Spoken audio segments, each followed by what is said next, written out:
Hello. Today I'm breaking down the biggest natural makeup mistakes I see all the time and I'm showing you exactly how to fix them. Let's dive in. Mistake number one is incorrect foundation shade. It doesn't matter how beautifully you blend your foundation or how expensive your foundation is or how flawless your technique is. If the color is wrong, your makeup will never look natural. Look at the three foundation shades I'm swatching. They might look similar, but each has a completely different undertone. And your foundation can be too yellow, too orange, too dark, or too light. And you might not even notice until you see yourself in a natural light or in photos. So here's how to avoid this. Always test your foundation between your jawline and your neck. Right here, where your jaw meets your neck, swipe a little foundation, blend it out, and look at it by the window outside or where you can see a true daylight. The right shade should disappear into your skin. You shouldn't see where it starts or where it ends. It should look like your skin. Getting your foundation shade right will transform your entire makeup routine. Everything else will fall into place when your base is correct. So take your time with this. Test shades in the natural light. Don't be afraid to ask for samples. And remember, your shade might change with the seasons as your skin gets lighter or more tan. That's completely normal. Next mistake is using too much foundation. We all do it sometimes, thinking it will give more coverage, but in reality, it just makes the skin look heavy and less natural. Try using a smaller amount and blend it well. One or two pumps of foundation is usually enough. Mistake number three, brows are too dark or too harsh, and big factor is choosing the right tool. If you're using thick brow pencil, it's going to apply like a crayon, bold, heavy, and hard to control. But if you use a thin, precise brow pencil, it's so much easier to create hair-like strokes. You have more control and it's harder to accidentally go dark or too heavy. But if you love a bold brow, that's completely fine. But for a natural makeup look, overly dark or overly defined brows can dominate your entire face.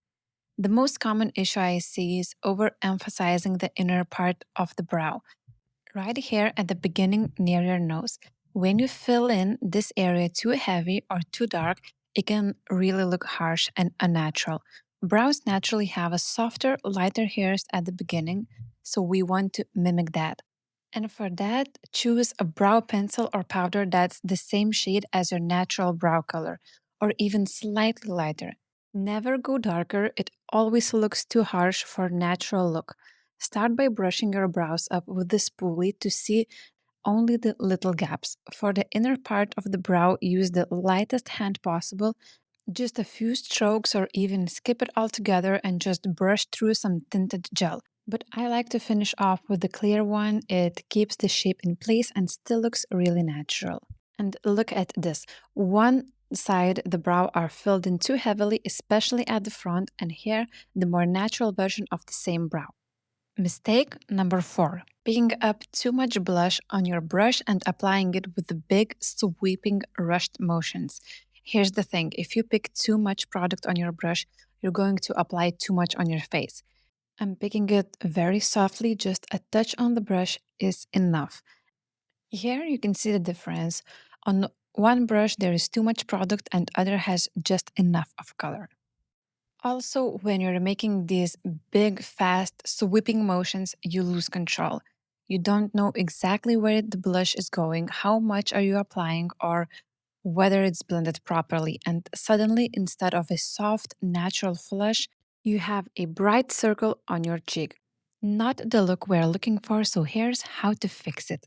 Less product equals more control. Instead of a big sweeping motion, use a small controlled motion to apply your blush exactly where you want it and gently build up the color in soft layers. You can always add more blush, but taking it away, that's much harder. So start lightly and build slowly. Another very similar mistake is applying too much bronzer, especially if you have a fair or light skin.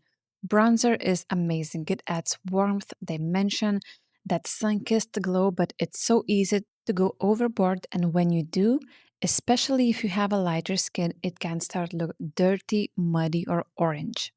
And here's another big issue. Not blending your bronzer up into your hairline. When you stop your bronzer in the middle of your forehead or on your temples, you get this really obvious line where the bronzer starts and stops. For natural makeup, you want everything to be seamless, undetectable. So, no harsh lines, no obvious edges. So, here's how to fix this: less is more and blend into your hairline. Use a light hand with your bronzer, tap off the excess from your brush, and apply it where the sun would naturally hit your face, on your temples and at the top of your forehead, along your hairline, the highest points of your cheeks, and a little on your nose and chin. Then, this crucial step: blend it upward into your hairline. Don't stop at your forehead. Take your brush and softly blend the bronzer up into your hair. See how harsh that looks, how you can see exactly where it starts and stops. On other side, I used less product and blended beautifully into my hairline. And then the final mistake: overlining your lips too much or lining them in the wrong places. Now, if you love a full plump lip and you want to overline, that's totally fine. But when you get close up, you can see where your natural lip line is and where your lip liner begins. And if it's done too heavily or in the wrong places, it can look a bit off. Up close, you can really see, and it looks a bit unnatural. So here's the key: if you want to make your lips look fuller, overline in the center, not at the corners of your lips. If you slightly overline the center of your lip right here on your cupid's bow and the center of your bottom lip, it creates the illusion of fullness without looking overdone. It looks so much more natural, so much more like me. And remember, choosing the right colors is the key to truly natural makeup. The shades you pick can completely change the way you look. So take your time, experiment, and have fun with it. Thank you so much for being here with me. Until next time, and keep shining and keep glowing.